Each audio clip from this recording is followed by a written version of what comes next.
I swear to you, when we opened that grave the next morning, the coffin was empty, and nothing could explain why.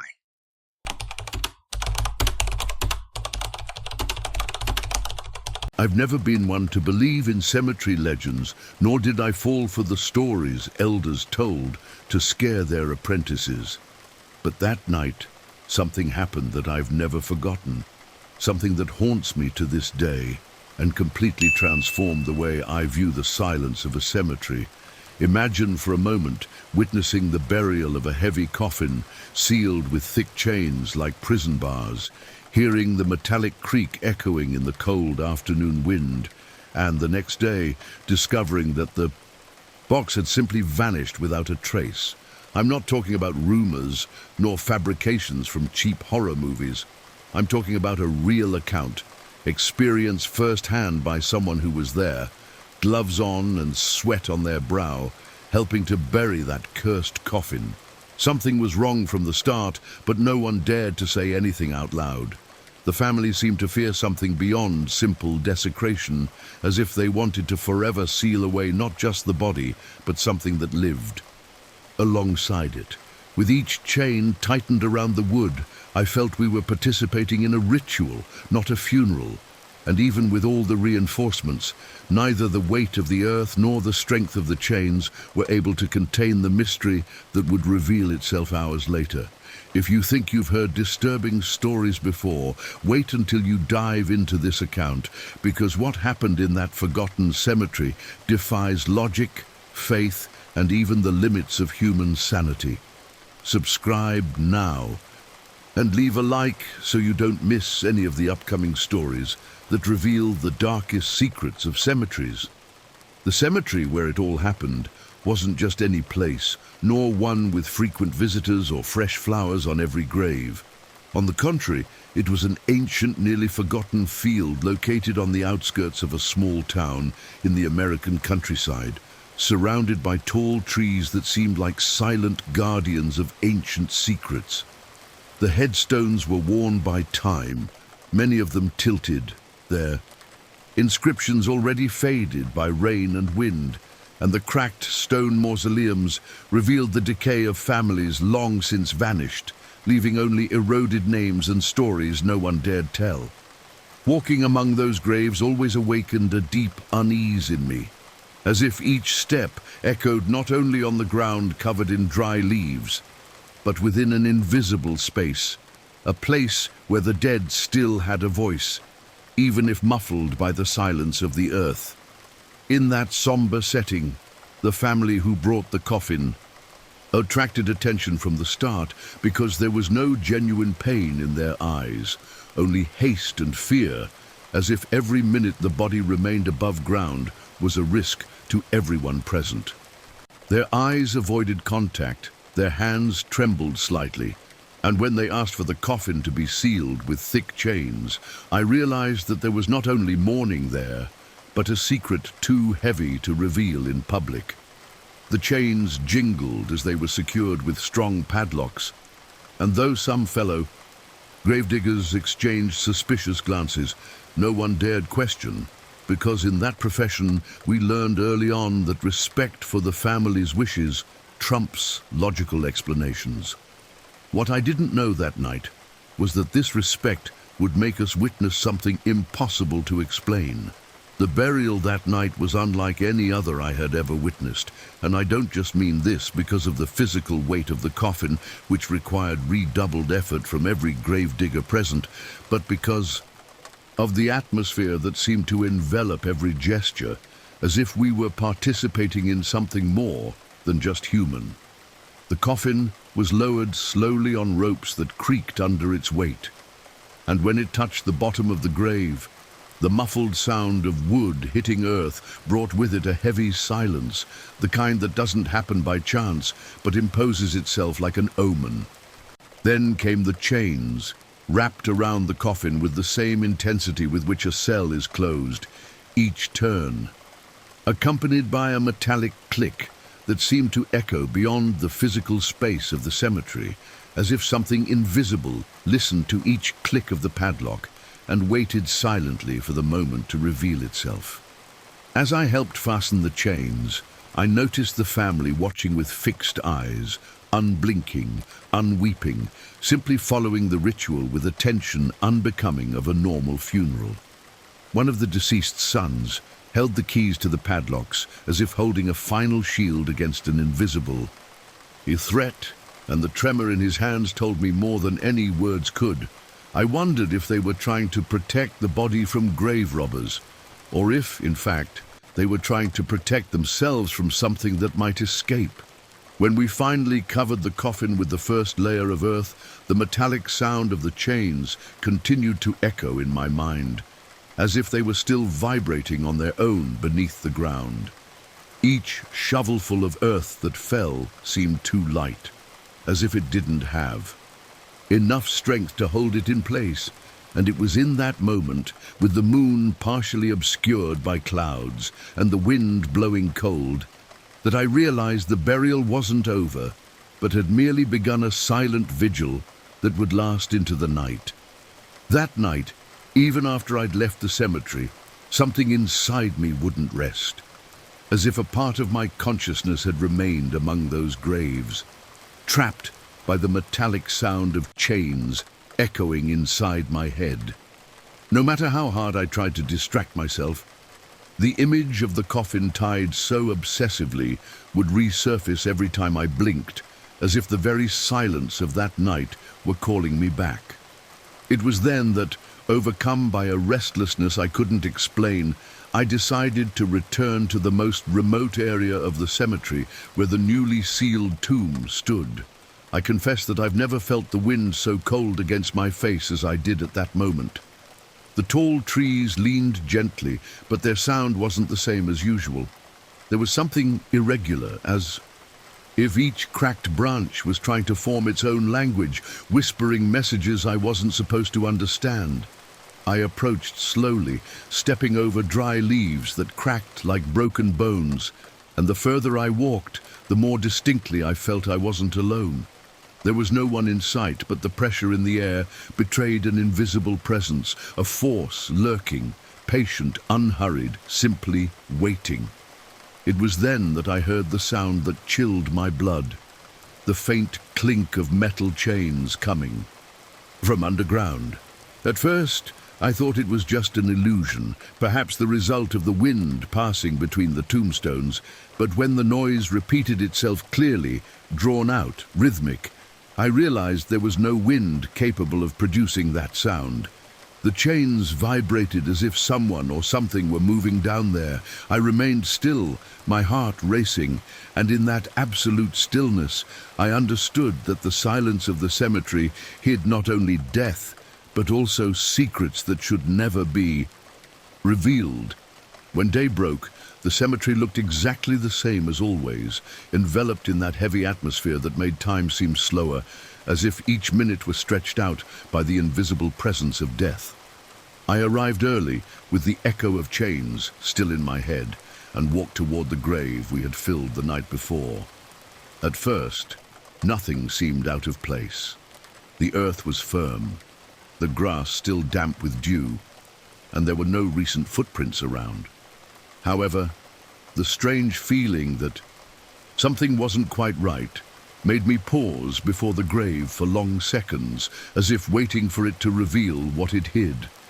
That's when I realized the silence around me was different, too dense, and that the birds that normally flew overhead had disappeared as if driven away by a force that brooked no witnesses. I called a colleague to accompany me, and together we decided to inspect the interior of the grave, even though it was unlikely that any change would occur in such a short time. The moment we removed some of the earth was marked by a suffocating anticipation, and when we finally reached the space where the coffin should have been, we were faced with the most disturbing emptiness I've ever seen. There was no coffin, no chains, not even a trace of anything having been buried there. The bottom of the grave was clean, as if it had never received the body, and the most inexplicable thing was the integrity of the surface. No signs of invasion, no sign of forced entry, nothing to indicate human interference. My colleague paled to the point of speechlessness, and I myself trembled at the logical impossibility of what we were witnessing. It was as if the earth had swallowed everything overnight, as if the soil itself had decided to erase any evidence of that man's existence. As dread gripped me, I realized that the answer lay not in what we saw, but in what we had heard in the previous darkness, and I understood that the mystery did not end there. It was only beginning to reveal its darkest face. I could never look at that patch of land the same way again, because the coffin's absence wasn't just a physical enigma. It was an affront to logic itself, an invisible mark that lingered through every night I tried to sleep, without thinking about the chains vibrating on their own. When the family was called back, there was no surprise, just a somber silence on their faces, as if they already knew what we would find. No one asked where the coffin was. No one shouted. No one accused. They just looked at each other in a silent pact that made me understand there was much more to this story than any gravedigger could bear. The authorities, pressed for an explanation, did what they always do in cases that defy reason. They filed it as vandalism, mentioned possible grave robbers, and closed the matter with the same coldness of a bureaucratic report. But I know what I heard that night. I know there were no footprints. I know the earth was intact, and I know, most importantly, that the chains didn't jingle by chance. To this day, when I pass by that row of graves, I feel a distinct chill, as if the wind carried a metallic sound only I can hear, reminding me that there are secrets that will never be fully revealed. What haunts me most is not just the disappearance of that coffin, but the certainty that it wasn't the only one. Over time, I began to hear stories from other colleagues, whispered stories in the cafeteria, hushed conversations between night shifts, all mentioning graves that dawned different from how they had been filled, always without explanation, always without proof, always with that heavy gaze of someone who has seen too much to remain at peace. What if this disappearance wasn't an isolated event? What if what we saw that morning is just the surface of something much larger, something that silently stalks forgotten cemeteries, erasing traces, devouring answers, leaving only questions no one dares to ask aloud? Perhaps the next account will reveal the depth of this mystery, but be prepared, because some gravediggers' secrets aren't meant to bring comfort, but rather to keep you from sleeping peacefully again.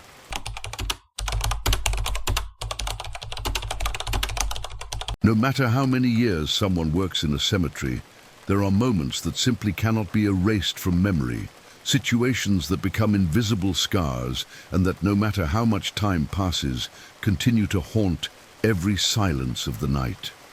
I had witnessed funerals of all kinds, accompanied families devastated by grief, witnessed strange rituals, and even heard murmurs of prayers that seemed to drift on the wind. But nothing, absolutely nothing, compares to what happened that night when I heard something no human being should hear: the muffled sobs of a young woman coming from inside a newly closed coffin. At first, I thought exhaustion was playing tricks on my mind, that perhaps it was just the creaking of the wood settling under the weight of the earth. But as the sound repeated itself, gaining shape and rhythm, it became impossible to ignore. It wasn't an echo, it wasn't wind, it wasn't an illusion. It was a human sob, fragile and painful, that seemed to beg for help, a plea that pierced the darkness, as if trying to pierce not only the ground that separated it from the world, but also the sanity of those who heard it. Trying to explain it is almost as difficult as accepting it, because when you hear something like that, the very line between what's real and what's impossible blurs before your eyes. And even if I'd tried to convince myself it was just imagination, what we discovered the next day left no room for doubt. Subscribe now and leave a like so you don't miss any of the upcoming stories that reveal the darkest secrets of cemeteries. I clearly remember how it all began on that cloudy afternoon, when the funeral was held in an unusually hurried manner, as if the family wanted to wrap up the proceedings before any details could attract the attention of curious onlookers. The young woman had died suddenly, or so they said, but the rumors circulating through the small town were relentless, and with each version that reached my ears, the story grew more nebulous. Some said she had suffered an unexpected collapse. Others mentioned frequent fainting spells and a medical history that had never been treated with due seriousness, while the more superstitious whispered that forces no one should defy were involved in her untimely death. When I first saw the body, I noticed that her expression wasn't one of serene repose, as one would normally expect, but rather carried a trace of tension, as if she had left this world against her will. There were barely noticeable marks on her hands, and although I'm not a doctor, something about the image didn't seem consistent with a natural departure. The family's haste with the ceremony only heightened the strangeness, because instead of prolonging the farewell, as is the case at most funerals, they barely allowed the casket to remain open long enough for everyone to approach. The atmosphere among the relatives was suffocating, marked by glances that avoided meeting and a silence laden with tension, as if hiding more than they were showing. There were no real tears, just a rigid, mechanical demeanor, as if fulfilling an inevitable obligation. I, who had already buried so many stories alongside their bodies, realized that this would not be just another goodbye, but the beginning of something that would refuse to remain buried. The moment of burial arrived, accompanied by a silence so dense it seemed to weigh more than the coffin itself. As we helped slowly lower it with the rough ropes, I felt the tension multiply among everyone present, as if every inch the coffin sank into the earth was accompanied by a collective shiver no one dared acknowledge. The ropes creaked under the weight, and the harsh sound echoed in the empty space of the cemetery, transforming the mechanical gesture into an almost macabre ritual. There was no real weeping, only muffled murmurs that more resembled ancient prayers, whispered words that seemed charged with fear rather than devotion. The family stood, rigid, their expressions not conveying grief, but a mixture of anxiety and haste, as if they wanted everything to be over quickly. Some glanced at each other discreetly, and in each exchange of glances there seemed to be a secret too heavy to be revealed aloud. It was at that moment, as the coffin lid was almost out of sight, that I felt a shiver run down my spine, for I swear I heard a muffled sound coming from inside. It was a soft noise, something between a groan and a sigh, and for a brief moment I couldn't tell if it was actually coming from the coffin or if my mind, influenced by tension, had invented it. Still, as I threw the first shovelful of dirt onto the wooden lid, the sound repeated, more clearly, and this time it sounded like the wail of someone who didn't want to be there. My arms froze for a second, but the suspicious looks of the other gravediggers forced me to continue, as if feigning normalcy were the only way to endure the situation. We buried the coffin in silence, but within me grew the certainty that it wouldn't end that night. That night, as I made my rounds of the cemetery, I felt each footstep echo louder than usual, as if the ground were betraying my presence to something lurking silently. The wind swayed the dry trees, and the rustling of leaves created an irregular melody that seemed to accompany my restless thoughts. I tried to convince myself that the feeling of unease was simply a consequence of what I had heard during the burial, but as I approached the row of newer graves, a growing anguish overcame me, as if something there was calling me back against my will. It was at that moment that the sound manifested itself again, but this time there was no doubt. From within the earth, muffled and drawn out, came sobs that could only be those of a young girl crying, the kind of sound that could not be mistaken for wind, animals, or the natural movement of the night. It was a human cry, filled with despair, each wail piercing the darkness and striking directly at my sanity. I stopped, my heart racing, and for several seconds I couldn't move a muscle, torn between the urge to run and the need to confirm I wasn't going mad. My mind tried to search for rational explanations, imagining the possibility that I had been buried alive.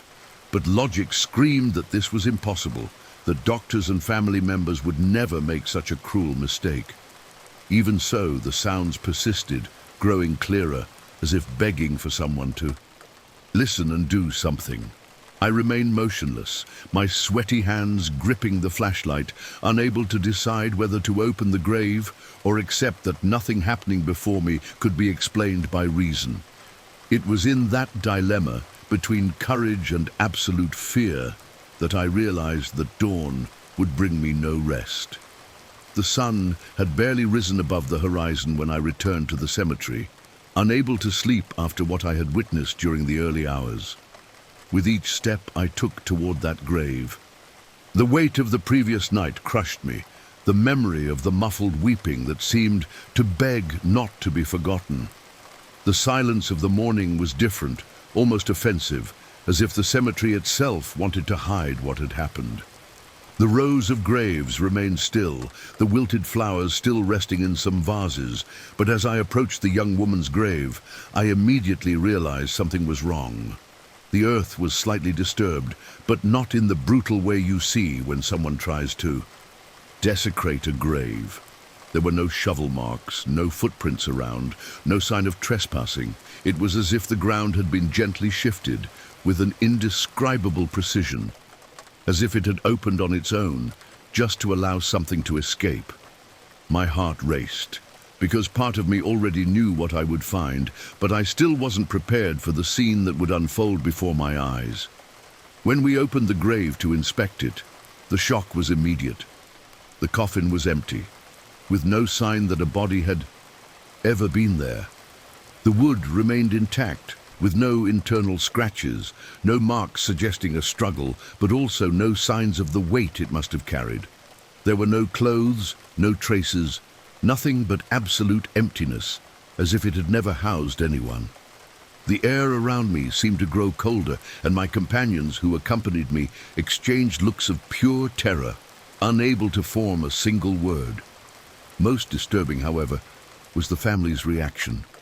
When they received the news, they showed no surprise, simply accepting it silently, as if they had already expected this outcome. The lack of shock on their faces only heightened the doubt, as it seemed they were hiding a secret that would never be revealed. Since that day, I've carried the weight of a question that has never been answered, and perhaps never will be, because the young woman's absence within that coffin was not just a disturbing detail, but confirmation that something had escaped human comprehension. The empty tomb became a scar in the cemetery, a space where silence screamed louder than any voice, reminding everyone that death, in some cases, does not represent the end, but merely a transition to an even deeper mystery. Walking among those graves is no longer a common task for me, because every time I pass by that place, I feel as if an invisible presence accompanies me, watching silently, as if still searching for someone willing to hear its sobs. The authorities chose to close the case without a thorough investigation, claiming that there had likely been a registration error or that vandals had disturbed the grave during the early hours of the morning, even though there were no signs to support such hypotheses. To me, these explanations were nothing more than flimsy excuses, created solely to silence uncomfortable questions and prevent the rumor from spreading throughout the city. The family remained silent, refusing interviews, dismissing any curiosity, and what frightened me most was the casualness with which they accepted the disappearance, as if that void were inevitable and had already been written in before the burial. The sound of sobbing continues to haunt me every silent night, because no matter how hard I try to forget, I still hear that muffled cry reverberating inside my mind, as if it were etched somewhere in my memory that refuses to be erased. Sometimes I find myself wondering if she was really alive when she was buried, struggling in vain for help, or if something much darker happened there, something neither of us would have the courage to admit. And what torments me most is the thought that perhaps that wasn't the only case, because on other nights, at other funerals, there have been those who swore they heard similar sounds. Perhaps the next account will reveal how far this secret truly extends.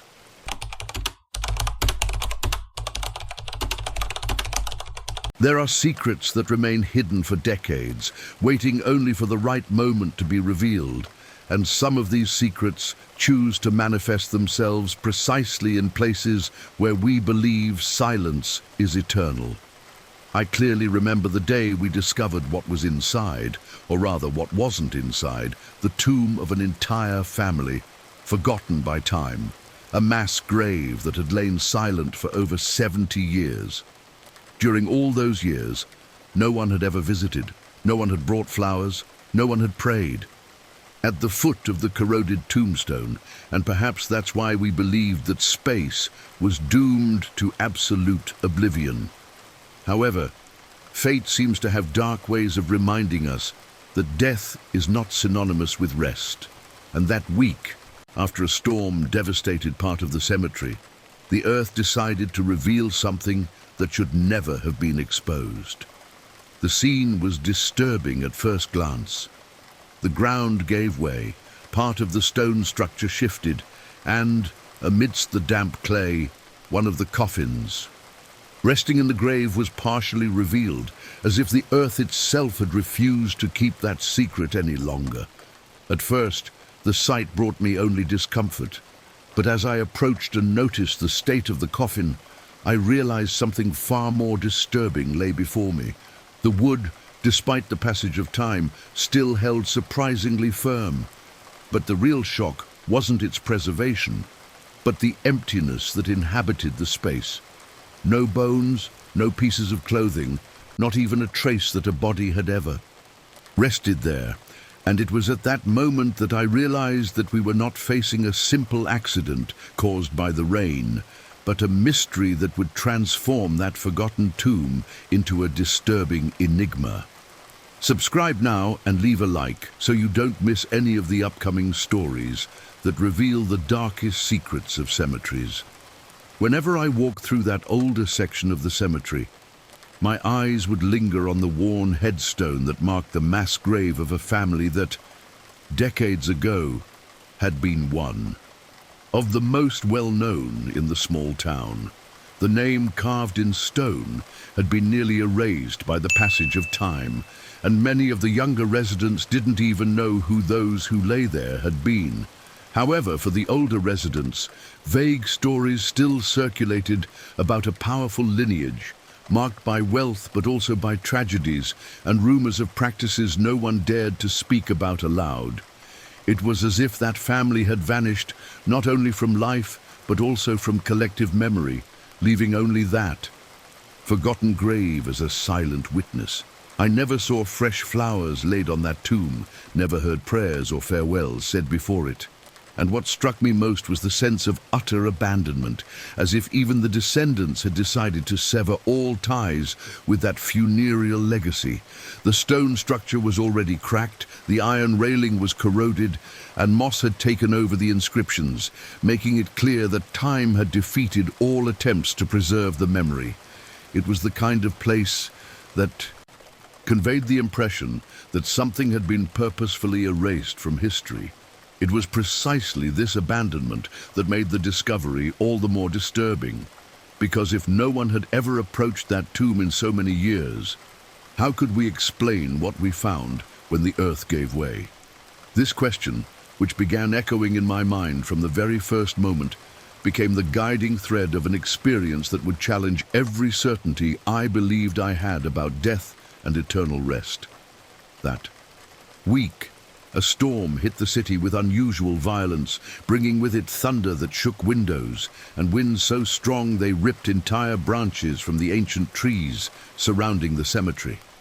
The rain continued unabated, and for hours the sodden earth seemed to lose its natural resistance, slowly giving way under the weight of the water.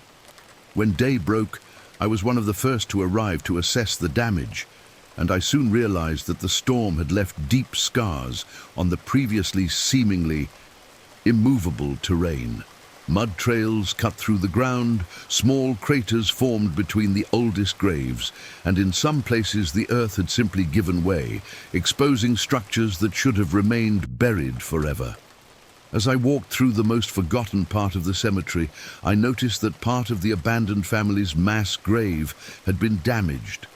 The stone side was displaced, as if pushed from the inside out, and erosion revealed fragments of the coffin bases that had rested underground for so many decades.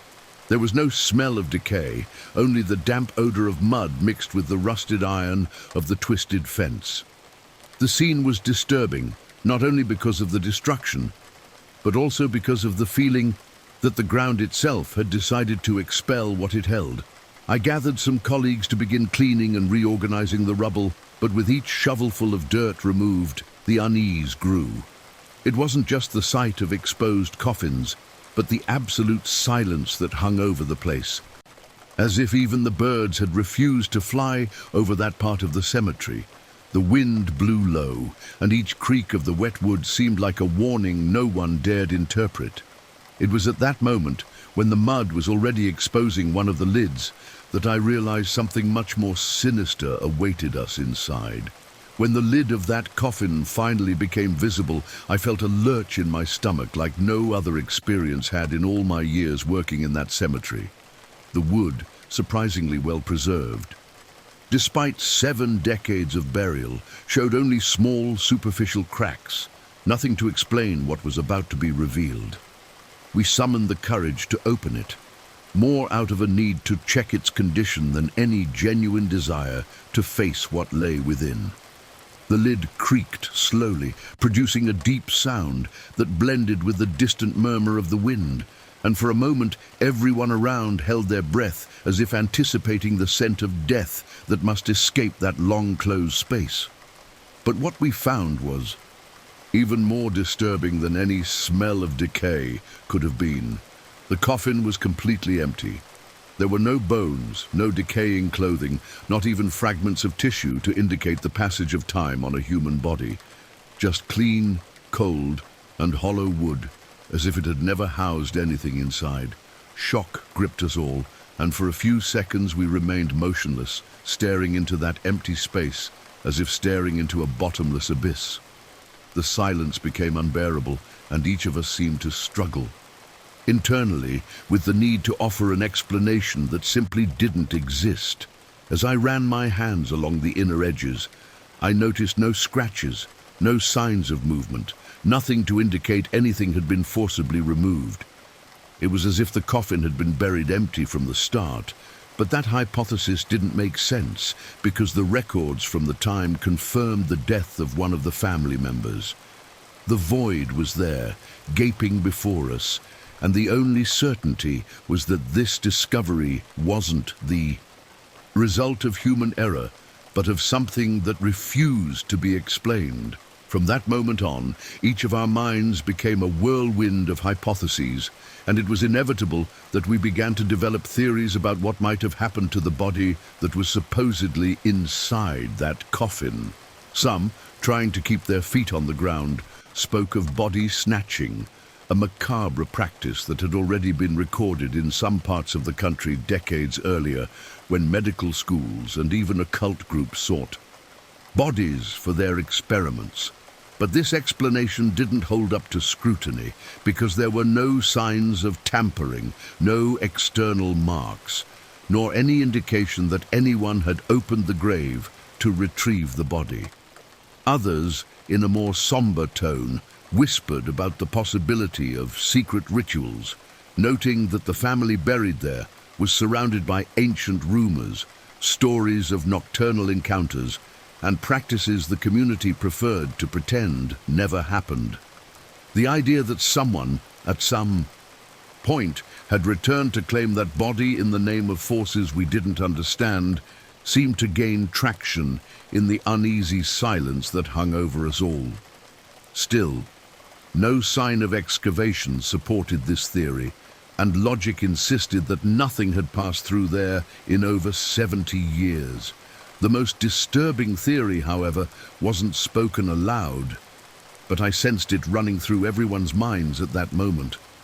What if the body had never been there?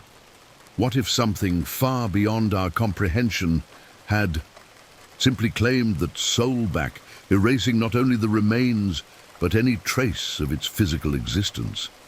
This idea, though impossible to prove, seemed all too cruelly fitting in the face of that absolute emptiness. The silence of the empty coffin became more threatening than any explanation, because each answer raised even more questions, and none could fully sustain itself. And it was at that point, when the weight of the inexplicable became unbearable, that doubt began to expand beyond that grave, as if the mystery were contained not only in that space, but in the entire cemetery that surrounded us. After that discovery, I could never again walk through the old section of the cemetery without feeling that every stone, every crack, and every tombstone hid secrets never meant to be revealed. The empty coffin was not just an anomaly, but an affront to logic, a reminder that there are forces capable of rewriting reality itself without leaving a trace. I tried for many nights to find an explanation that would restore my peace, but the more I reflected, the more convinced I became that the body's absence was neither an accident nor a mistake, but a choice. The heavy silence of that tomb seemed to carry a message I could not decipher, as if something invisible had whispered to us not to persist in seeking answers. The following days were marked by a constant sense of surveillance. No matter if it was morning, afternoon, or evening, whenever I passed that spot, I felt as if someone were watching me from the darkest corners. There was a chill that came not from the wind, but from the earth itself, a chill that seemed to rise from the ground and cling to my skin, reminding me that this emptiness was far from harmless. My colleagues avoided talking about it, preferring to bury themselves in silence along with their doubts. But I knew they all shared the same fear. What if this wasn't the only empty coffin? Over time, I began to notice small inconsistencies in other ancient tombs, subtly disturbed earth, strange cracks in stone lids, and even records that didn't match the number of bodies supposedly buried. Every detail seemed to point to an even more disturbing truth, but no one had the courage to confirm it. Perhaps because deep down, we all knew that to disturb these secrets would awaken something that would rather remain forgotten. And that's why I still carry this gnawing doubt. How many other tombs might be guarding only emptiness? What if the silence that hangs over cemeteries isn't a sign of rest, but the echo of presences that never accepted being trapped in the earth? Perhaps the next story will reveal how far this mystery may extend.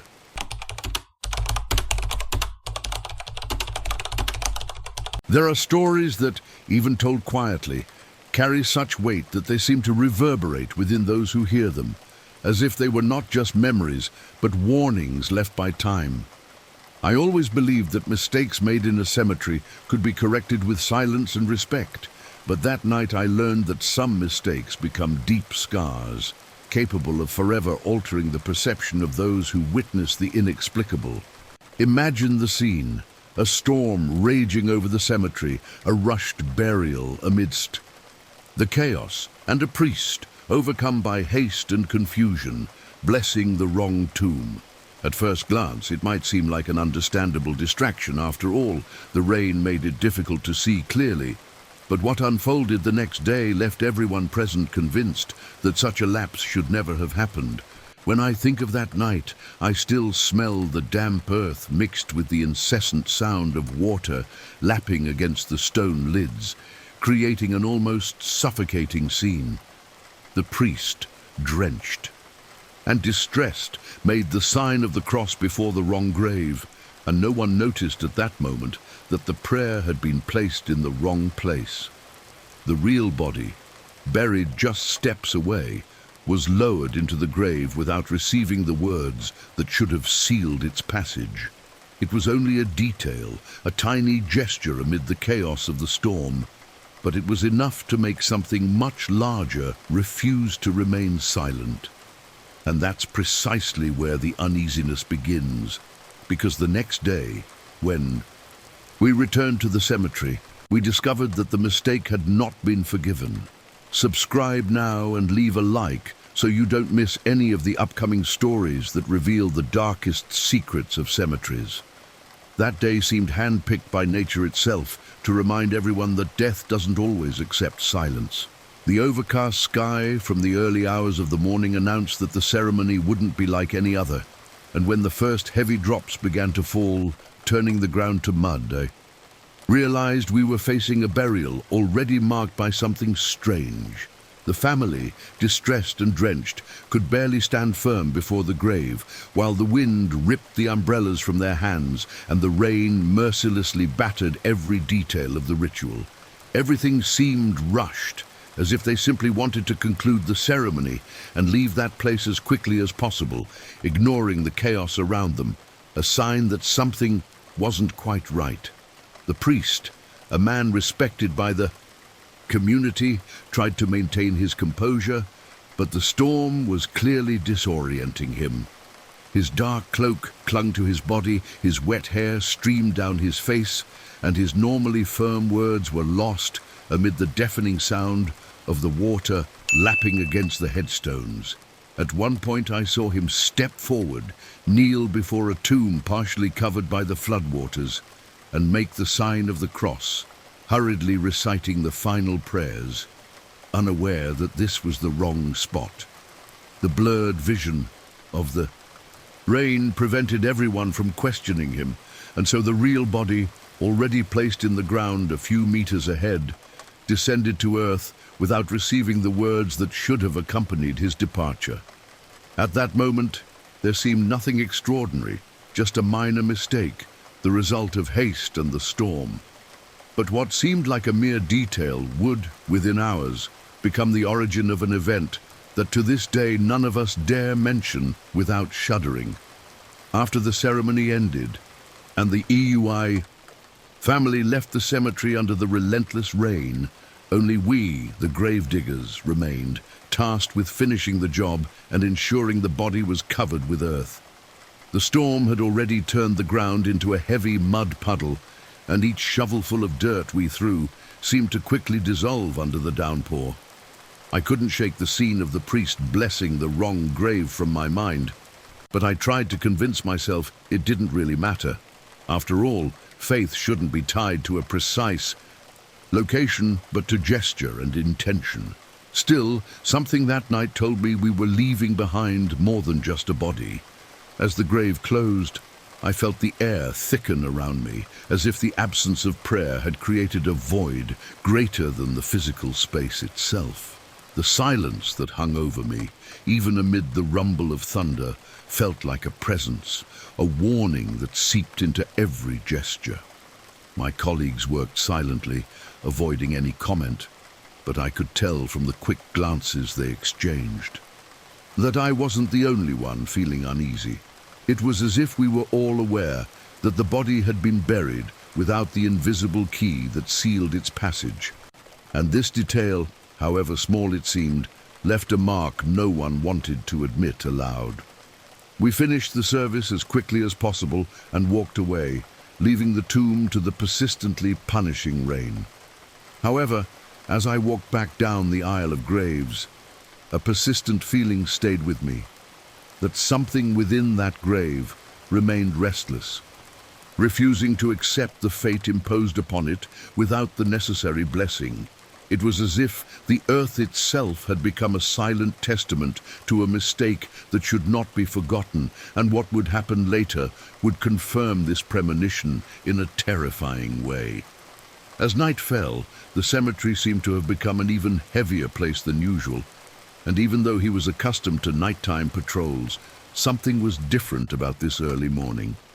The wind blew through the trees, producing sounds reminiscent of muffled voices, and the ground, still soaked from the storm, released a damp, earthy odor that seemed to permeate even his breath. As he walked the aisles of graves, he felt as if he were being watched by invisible presences, shadows that slinked between the headstones without ever fully revealing themselves. Everything was too silent, as if the cemetery had chosen to remain silent so that a single sound could stand out. It was then that I noticed noises coming from the direction of the grave that had been dug without proper blessing. At first, I thought it was just water slowly trickling through cracks in the ground, but I soon realized there was a distinct, almost human rhythm, a sound that resembled muffled footsteps or even subdued knocks. Each noise seemed to echo within my chest, sending chills that no logic could justify. I stood still for a few seconds, not daring to approach, as if my own instincts were trying to protect me from what I might find. That same morning, I learned that the priest was also unable to rest. Later, he would confess that he had repeatedly dreamed of someone knocking on the inside of a grave, begging for prayer to be said. He woke sweaty, tormented, with the feeling that he had made an irreparable mistake. This coincidence between what he had dreamed and what I had heard in the silence of the night made me understand that it was not just imagination. It was as if the soul itself, deprived of the prayer that should have sealed its passage, had found ways to manifest itself. And the next morning, when we returned to the cemetery, we discovered that the silence of the night had only been the harbinger of the inexplicable. When morning finally arrived, the rain had stopped, but the cemetery still seemed to carry the remnants of a night that hadn't quite ended. The sky remained shrouded in heavy clouds, and the cold wind bit my face like an uncomfortable reminder that something still lurked. I walked toward the row where the burial had taken place the day before, and with each step, the heaviness in my chest grew, as if my body already knew what it would find. My companions also walked in silence, avoiding eye contact, as if the fear was even greater when shared. As we approached the grave, we immediately realized something was wrong. The earth was unusually disturbed, but there were no tool marks or footprints around. It was as if the ground had shifted of its own accord, gently opening during the night. The shape of the grave was still recognizable, but the surface revealed a disturbance that none of us dared to interpret aloud. It was with a deep shiver that I leaned in for a closer look and realized that the coffin no longer rested where it should have. We called for reinforcements and cautiously began removing the remaining dirt. What we found next froze everyone's blood. The coffin was open, the lid dislodged strangely, as if it had been pushed from the inside, and the interior was empty.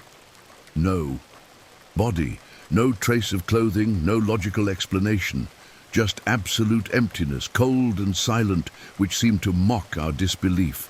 Murmurs began among the gravediggers, some crossing themselves quickly, others turning away, unable to bear the sight. The priest, pale, could barely stand. His wide eyes betrayed not only shock, but also the guilt that seemed to devour his conscience. He knew he had blessed the wrong tomb, and now we all shared the same dark conviction. The soul had refused to remain, where it had not received the words that were rightfully its. What if that was just the first warning? From that day on, I could never look at the priest's face without seeing the shadow of regret etched in his eyes. He carried the weight of a mistake that seemed small to human eyes, but which became a curse that never left him. With each mass celebrated, his voice trembled slightly, as if the ghost of that night still whispered in his ear, demanding the prayer that had been denied. Many noticed the change in his countenance, but few knew the truth. For us, who witnessed the empty tomb, there was no doubt. The absence of the blessing had opened an invisible wound, and the soul, deprived of the final ritual, simply refused to remain. As the months passed, rumors began to circulate in the town. Some said they saw the priest walking alone through the cemetery on rainy nights, pausing before the wrong grave, murmuring endless prayers as if trying to right a wrong that could no longer be undone. Others claimed they heard footsteps behind them as they passed through the cemetery gates, even when they were alone. The community's silence grew, and the matter was never mentioned in public again. But every suspicious glance carried the reminder that a spiritual error had forever changed the routine of that place. I myself couldn't shake the feeling that something had remained loose since that early morning. The emptiness of the coffin wasn't just a physical absence, but proof that there are boundaries that shouldn't be crossed, because when faith and death collide, the result can be terrifying. To this day, I wonder if it was truly a human error, or if something greater was at work, as if invisible forces wanted to show that not even the sacred is immune to failure. If you've made it this far, you've already realized that there are stories that won't let the mind rest. Subscribe to the channel now to follow the next stories, because there are still buried secrets that need to be revealed, and some of them are much more disturbing than you imagine.